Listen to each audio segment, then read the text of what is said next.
아, 오늘 이 믿음의 삶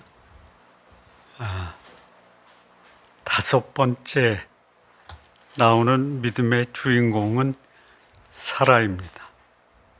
사라. 이 본문의 말씀을 보면 사라는 믿음의 여인이다 이렇게 말씀을 합니다.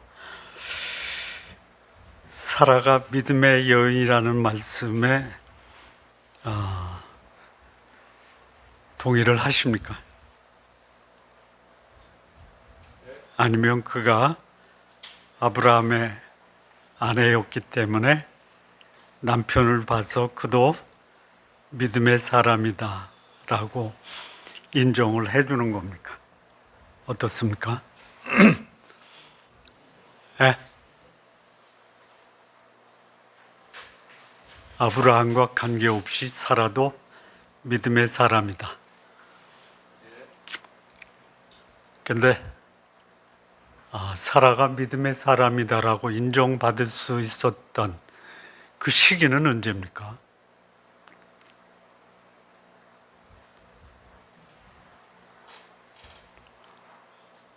아브라함은 믿음으로 갈대아 우르를 떠났죠. 그리고 가나안에 들어와서 나그네 장막 생활을 했죠. 그리고 그는 하나님이 예비하신 성, 천성을 바라면서 그의 믿음의 삶을 마감하죠. 사라는 어떻습니까? 사라가 아브라함을 따라서 갈대아 우르를 떠날 때 그는 믿음으로 그의 남편 아브라함과 함께 떠납니까? 아니면 남편이 떠나니까 자기도 남편 떠나서 어쩔 수 없이 갈대아 우르를 떠납니까? 믿음으로 떠납니까? 아니면 어쩔 수 없이 떠납니까? 왜 웃어요?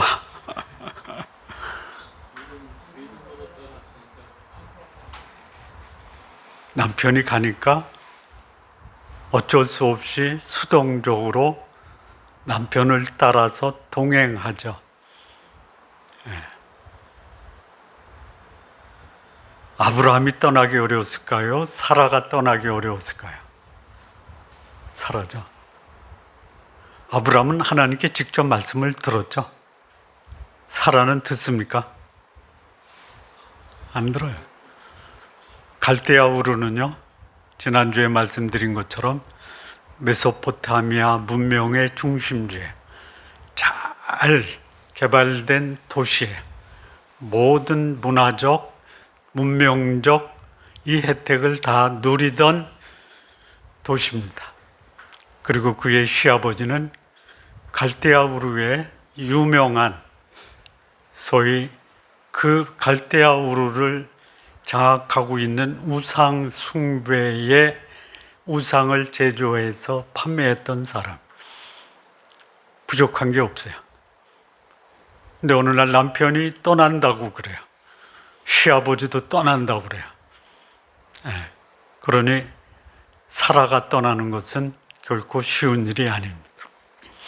떠나요. 하란까지는 그래도 갈만했어요. 하란에서 성경에 정확하게 아브라함이 몇 살 때 갈대아 우르를 떠났다라는 말씀은 없어요.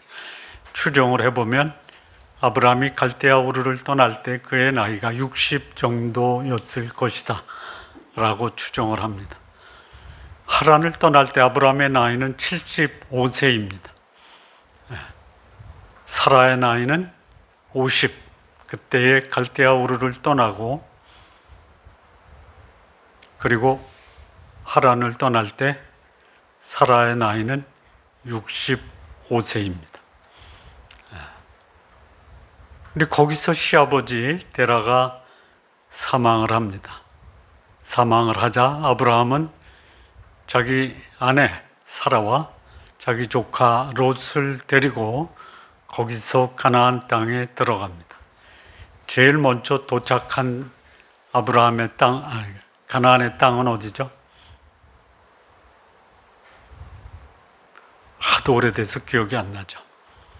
세겜입니다. 세겜. 그래서 거기서 하나님께 첫 번째 제단을 쌓습니다. 거기서 좀 내려가요. 어디로 내려가죠? 아이로 내려갑니다. 아이.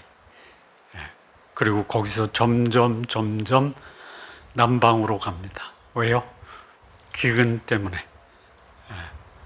그래서 마침내 어디까지 가냐면 애굽 땅까지 갑니다. 가나안까지 간 것은 말씀을 따라갔죠. 가나안에서 남방으로 애굽까지 간 것은 무엇을 따라간 거예요? 먹을 것을 따라갔어요. 여러분, 말씀을 따라 사는 사람이 신앙인의 삶이 되어야 되는데, 말씀을 따라 사는 삶보다 먹을 것을 따라 하나님을 믿으려고 하는 사람, 자기의 삶을 사는 사람들이 훨씬 더 많죠. 안 살아봐서 모르시나 봐. 갔는데요.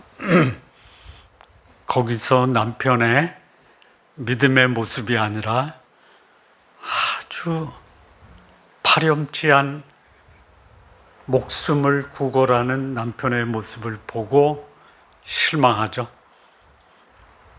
남편을 보고 실망했다라는 말은 안 나오는데요. 충분히 추정을 해볼 수 있습니다.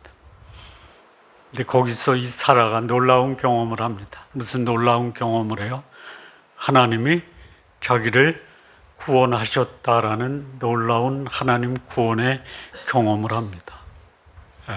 남편을 통해서는 하나님이 어떤 분인지를 몰랐는데 자기에게 직접 나타나신, 그래서 바로의 손에서 자기를 구원하신 하나님을 경험해. 이게 사라가 하나님을 향해서 깨달음과 감격을 경험한 첫 번째 사건이. 거기서 종들도 바로가 줘요. 짐승, 가축도 줘요. 은금도 줘요. 다시 어디로 올라오냐면 베델로 올라갑니다. 베델. 거기서 다시 아브라함이 제단을 쌓아요. 제단을 쌓고 거기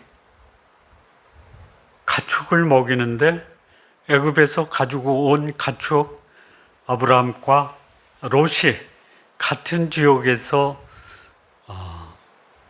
목축을 하다 보니까 싸워요. 여러분, 재산이 없는 사람이 싸우는 거 봤어요?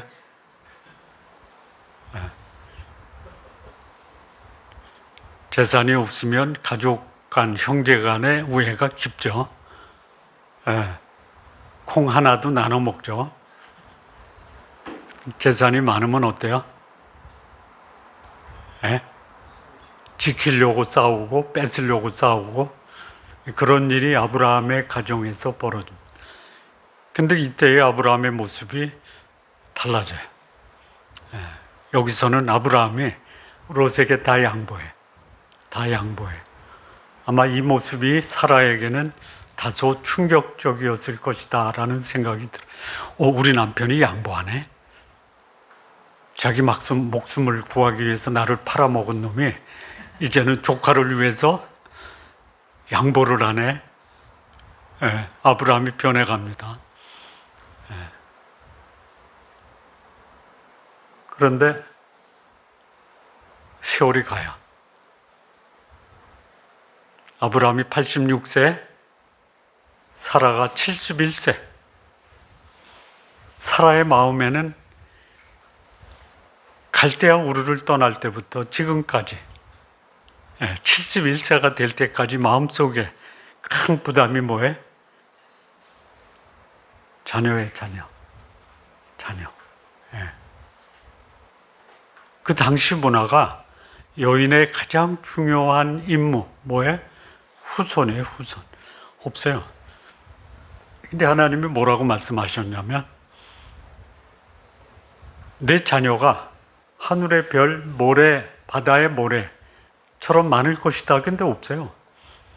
하나님의 약속이 잘못된 겁니까? 아니면 때가 안 된 겁니까? 그런데 아브라함 86세, 사라 71세, 소망이 있어요, 없어요? 없어요. 그래서 사라가 하나님이 나에게 자녀를 안 주시는구나 라고 생각을 합니다. 생각할 수 있어요. 그 생각을 할 때 어떻게 해야지 믿음의 사람이에요? 근데 당시에 사라는 하나님에 대한 그 생각이 점점 넓어지고 깊어진 것은 사실이지만 하나님의 약속이 나에게 이루어질 것이다 라는 기대는 안 해요. 그래서 하나님이 나에게 자녀를 안 주시는구나 라고 판단을 해요. 그리고 하갈, 애굽의 여인 하갈, 이 하갈이 누구인가를 좀 찾아봤거든요. 그랬더니 애굽의 바로의 딸이다라고 하는 학설이 굉장히 분분해요. 네.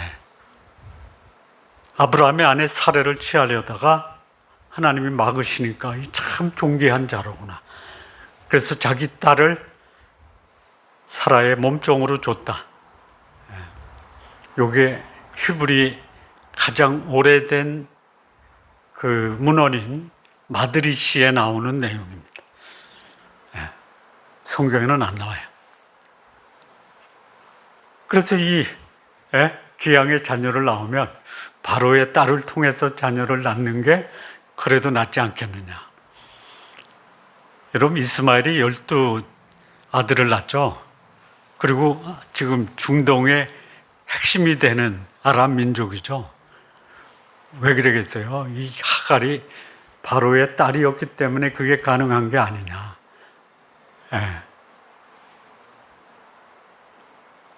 이스마엘을 낳아요. 뭐예요? 하나님께 대한 불신, 무지, 그리고 자신의 의지로 자신의 생애를 살아가겠다라는 사라의 의지. 그리고 무려 몇 년 동안 하나님이 아브라함과 사라에게 나타나지 않아요? 몇 년? 13년. 자, 이스마엘을 낳고 아브라함과 사라가 감격했을까요? 아니면은 하나님 앞에 애통하는 마음으로 살았을까요? 그래서 하나님께 제단을 쌓았을까요? 나는 하나님께 제단을 쌓을 만한 자격이 없어라고 제단 쌓는 것을 중단했을까요? 하나님께 찬양을 드렸을까요? 했을 거예요. 그런데 하나님은 관심이 없어요. 관심이 없다라는 게 13년 동안 아브라함의 생애에 대한 기록이 없어요. 그리고 99세에 하나님이 아브라함에게 나타납니다. 그때 하나님이 아브라함에게 두 가지 말씀을 하십니다. 첫째는 뭐냐? 내 집안에 있는 남자들 다 할례를 행하라. 너는 거룩한 자다라는 것을 상기시켜줍니다. 두 번째, 이름을 바꿔주죠. 아브라함이 아니라 아브라함입니다. 아들의 아버지가 아니라 열국의 아버지다. 사라의 이름을 사레에서 사라로 바꿔요. 사레의 뜻이 뭐예요? 공주. 사라의 뜻은 뭐예요? 열국의 어머니. 이름을 바꿔줘요. 그리고 거기서 하나님이 아브라함에게 이런 약속을 합니다. 내년 이맘때에 아들을 얻을 것이다. 아브라함이 웃죠. 그 하나님이 아브라함에게 하는 말씀을 장막 뒤에서 사라도 듣죠. 사라도 웃죠. 아브라함도 웃죠. 아브라함의 웃음과 사라의 웃음의 차이가 뭐예요? 아브라함의 웃음에는 웃음이라는 말이 있지만 사라의 웃음의 앞에는 뭐가 붙어 있어요? 비자가 들어가요. 불신의 웃음에 아브라함은 이게 과연 이루어질까라는 기대의 웃음에 그러니까 그때까지 사라는 믿음이 없었다 이렇게 보면 돼. 그때 사라의 나이가 89세, 아브라함의 나이 99세. 근데 그때 하나님이 이게 17장에 창세기 17장, 18장에 사라에게 말씀하신 것이 뭐예요? 하나님의 언약을 말씀하세요. 18장에서는 하나님이 아브라함에게 하나님의 능치 못함이 있겠느냐. 예.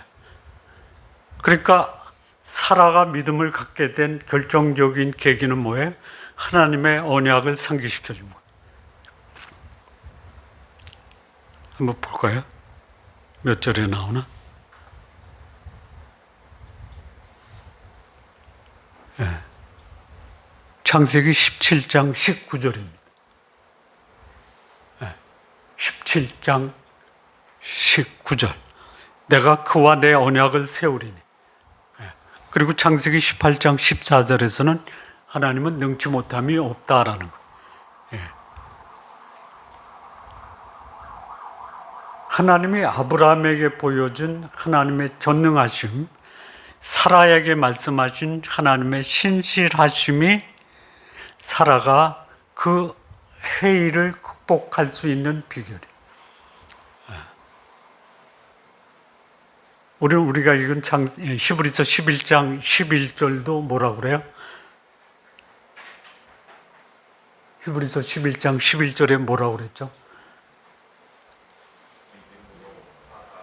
맨 끝에 미쁘신 줄, 미쁘심이 뭐예요? 신실하심에. 신실하다가 뭐예요? 약속한 것을 반드시 지키신다. 그러니까 사라가 믿음을 갖게 된 것은 뭐예요? 하나님의 신실하심에 대한 믿음에. 그걸 어디서 말씀하셨어요?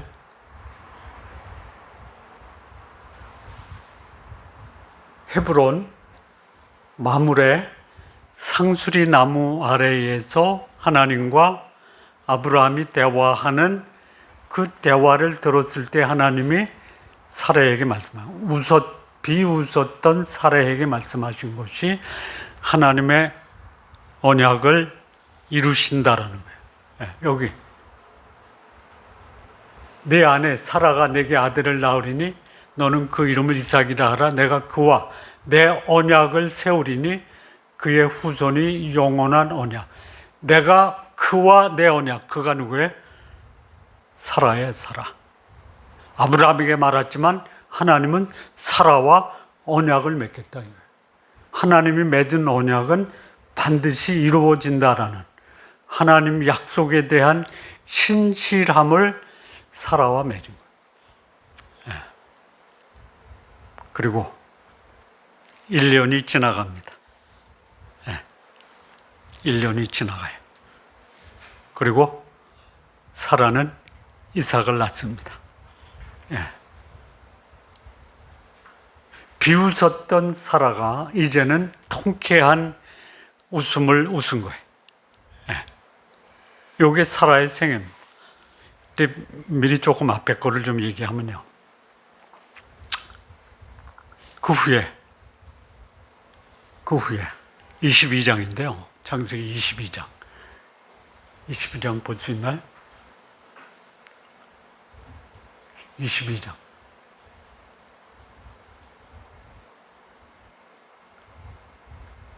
안 돼요? 창세기 22장 1절 한번 보실래요? 거기 보면요. 그 후에 나오죠? 예? 2일 후에. 그렇죠. 예. 2일 후에 뭐예요? 사라가 아기를 낳고 이삭이 어느 정도 성장했어요. 이 성장한 것을 어떻게 하냐면 이삭에게 짐을 지어서 모리아산까지 가죠. 그때 나이가 18세에서 20세 사이일 것이다 라고 추정을 합니다. 그때 아브라함의 나이는 120세 정도.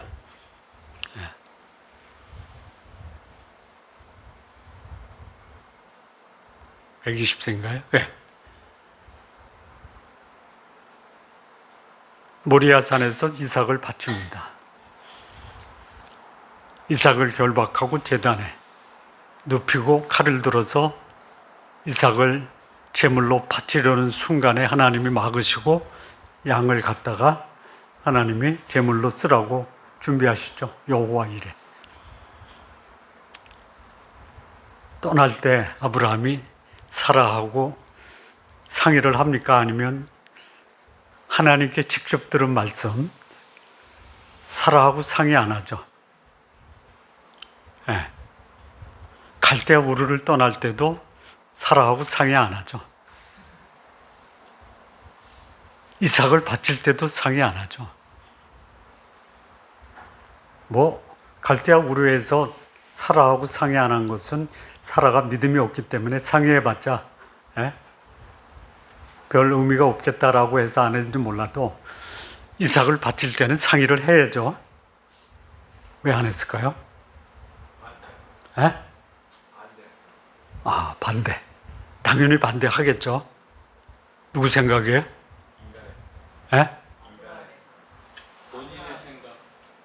박 집사님 생각이지. 우리 생각이죠. 안 해보고 어떻게 알아? 여기 히브리서 11장 12절에 보면요. 죽은 자와 방불한 한 사람, 누구예요? 히브리서 11장 12절에 하나님의 미쁘심으로 믿음의 사람이 됐죠. 그리고 그 다음 나오는 게 뭐냐? 여기 히브리서 이제 창세기 22장이 나오네. 히브리서 11장 12절. 거기 보면은 뭐라고 그래요? 죽은 자와 방불한 한 사람이죠. 그 누구예요? 아브라함의? 아니, 사라예요, 사라. 히브리서 11장 11절은 믿음으로 누가 나와요? 사라죠. 이어지는 거죠. 그리고 13절에는 그 다음에 나오는 게 아브라함의 부활신앙이에요.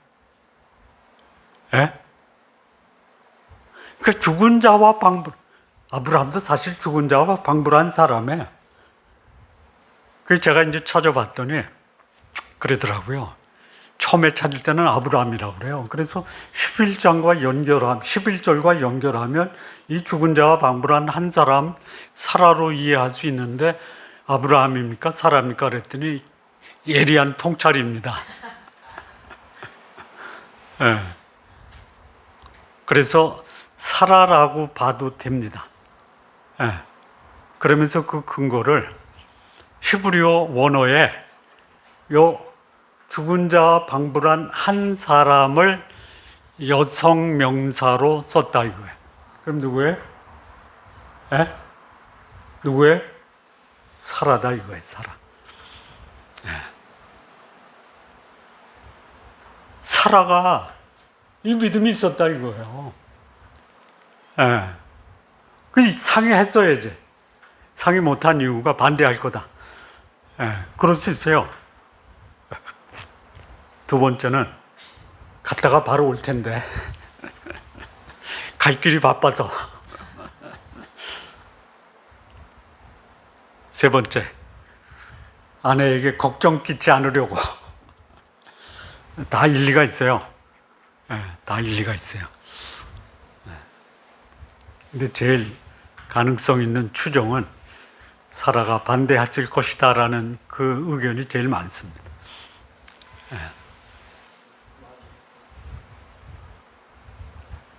그런데 그 후에 놀라운 일이 벌어져. 아브라함은 종들 그 모리아산에서 이삭을 제사하고 드릴 때요. 이삭과 같이 내려옵니까? 혼자 내려옵니까? 혼자 내려온다라는 말씀이 있어요? 성경이 있어요. 다시 볼까요? 창세기 22장.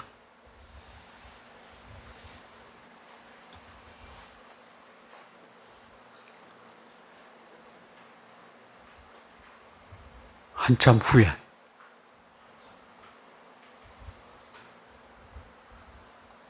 (22장) 거기 보면요. 19절이에요, 19절. 이에 아브라함이 그의 종들에게 돌아가서 함께 떠났다. 이삭 어디 있어요? 자, 여기 보면요. 22장 5절 보면요. 이에 아브라함이 종들에게 이르되 너희는 나귀와 함께 여기서 기다리라. 내가 아이와 함께 거기 가서 예배하고 우리가 너희에게 돌아오리라. 올라가기 전에는요, 이삭을 바쳐서 제물로 드려도 하나님이 이 아이를 살려서 우리가 같이 종에게 온다라고 종들에게 말해요.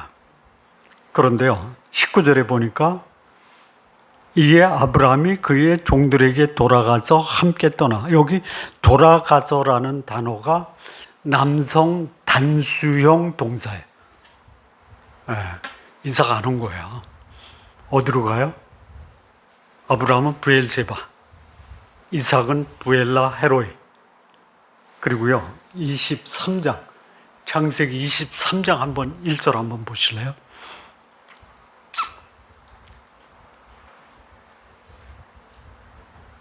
네. 23장에 보면요, 1절에 127세를 살고 죽었는데요. 2절 보세요. 2절.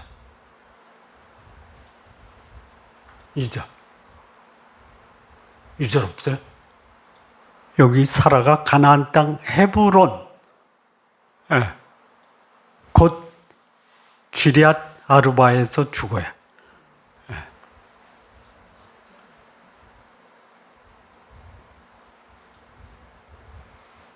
그래서 아브라함이 들어가서 사라를 위해 슬퍼하고 했다.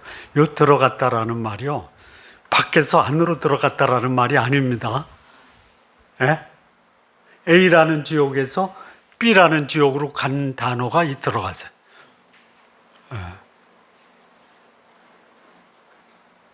아브라함은 어디 있었어요? 부엘세바. 사라는 어디 있어요? 헤브론. 여러분, 헤브론이라는 이 지역이 대단히 중요한 곳이에요. 왜 중요하냐? 사라가 하나님의 믿부심을 믿고 믿음으로 이삭을 낳은, 약속을 받은 곳이 헤브론이에요. 그리고 사라는 헤브론에서 그의 생을 마감해요. 자, 여기서 중요한 질문을 하나 드릴게요. 사라가 부엘세바에는 아브라함을 떠나서 헤브론에 거주한 것은 아브라함, 남편 아브라함에 대한 그 지독한 실망 때문에 남편을 떠났다. 1번. 2번. 이제는 남편 없이 하나님 앞에서 믿음의 독립을 했기 때문에 헤브론으로 갔다. 어떤 걸까요?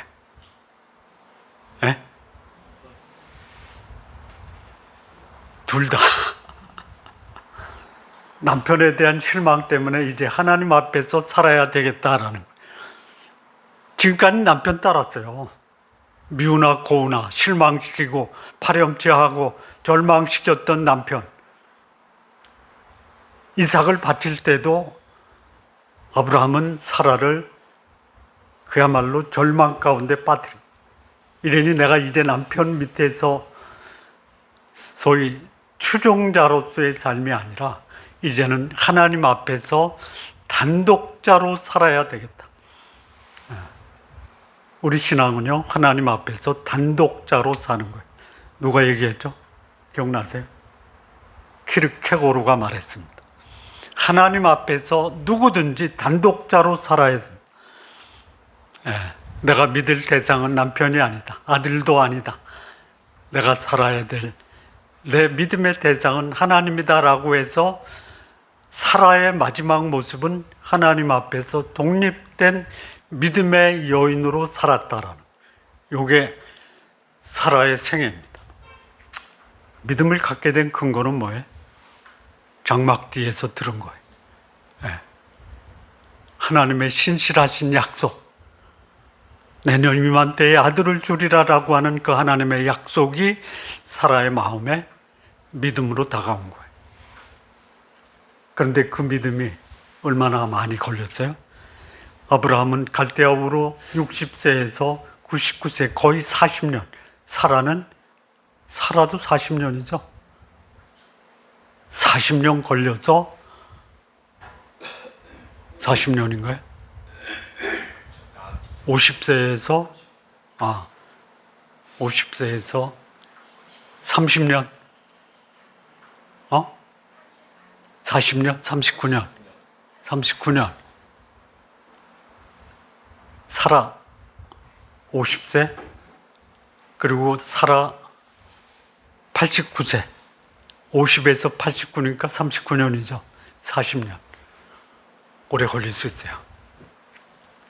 믿음의 사람 옆에 있어도 믿음을 갖는 기간이 오래 걸릴 수 있어요.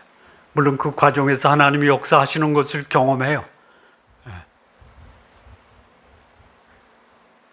사라가 무지와 해이를 극복할 수 있었던 두 가지 비결이 뭐라고 그랬죠? 하나님의 전능하심, 하나님의 신실하심이. 그렇게 사라는 믿음을 가로막았던 그 해이와 무지를 하나님의 신실하심과 전능하심 앞에서 믿음을 갖게 된 거예요.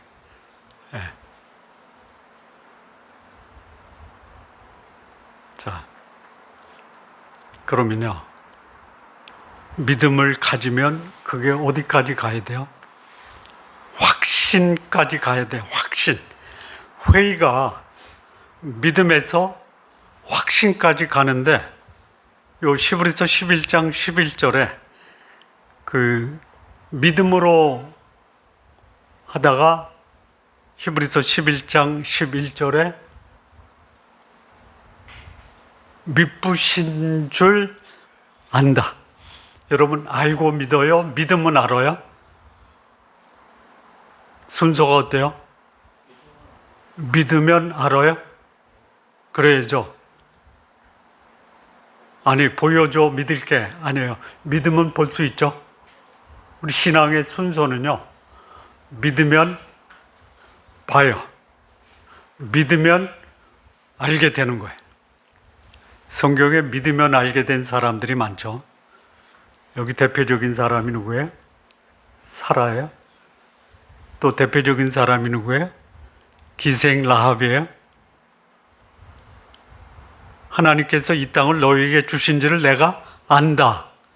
사도 바울이요, 내가 의탁한 것을 그날까지 능히 지키실 줄을 확신한다. 예수님이 이런 말씀하세요. 영생은 뭐예요? 유일하신 참 하나님과 그의 아들 예수 그리스도를 아는 것이다 라고 그랬어요. 영생은 뭐예요? 아는 것이. 믿음이 확신으로 진행이 되어야 되는. 요한이 이런 말씀을 합니다. 내가 이것을 너희에게 기록하면 너희가 영생이 있음을 알게 하려 한다. 천국 가는 거 아세요? 그럼 가봐야 알죠. 그거는 믿음이 아직도 부족한 거예요. 믿음이 있는 사람이 가야 될 마지막 단계가 뭐예요? 오늘 내가 믿는 것을 영원히 확신하면서 사는 거예요. 내가 천국 갈 수 있다라고 말하는 것은 교만이 아닙니다. 당연한 믿음의 확신의 고백이에요. 그래서 보상을 받습니다. 보상. 여기 12절에 죽은 자와 방불한 한 사람으로 말미암아 하늘의 허다한 별, 해변의 무수한 모래같이 많이 생육했다. 하나님의 약속은요, 신실하시기 때문에 반드시 이루어지죠. 어떤 분이 요 사라의 믿음을 이렇게 해석을 했더라고요. 바다의 모래는 어때요? 밟고 다니죠? 하늘의 별은 어때요? 우러러보죠. 네. 그래서 사라의 믿음은 바다의 모래가 하늘의 별이 되었다. 야, 어떻게 그렇게 표현해? 우리 성도님들, 바다의 모래와 같은 삶을 하늘의 별처럼 사시기 바랍니다. 어떻게? 추종자에서, 무지와 해이에서 믿음으로 확신을 갖는 삶이 뭐예요? 모래를 하늘의 별처럼 만드시는 하나님의 능력을 경험하게 된다. 자, 마무리 질문요. 사라의 삶은 절망의 모래가 하늘의 별처럼 빛나는 삶이 되었다. 그리고 하나님은 오늘 우리를 바다의 모래에서 하늘의 별로 초대하는 믿음의 여정에 함께 동행하기를 원하신다. 우리 성도님들, 그런 영광스러운 여러분의 생애 여정이 되시기를 진심으로 바랍니다. 기도하시겠습니다. 하나님 아버지, 감사합니다. 사라의 믿음, 꽤나 오랜 시간을 거쳐서 아름다운 하늘의 별처럼 빛난 이 삶이 오늘을 사는 우리들의 삶도 그런 삶이 되게 하옵소서. 예수님의 이름으로 기도합니다. 아멘.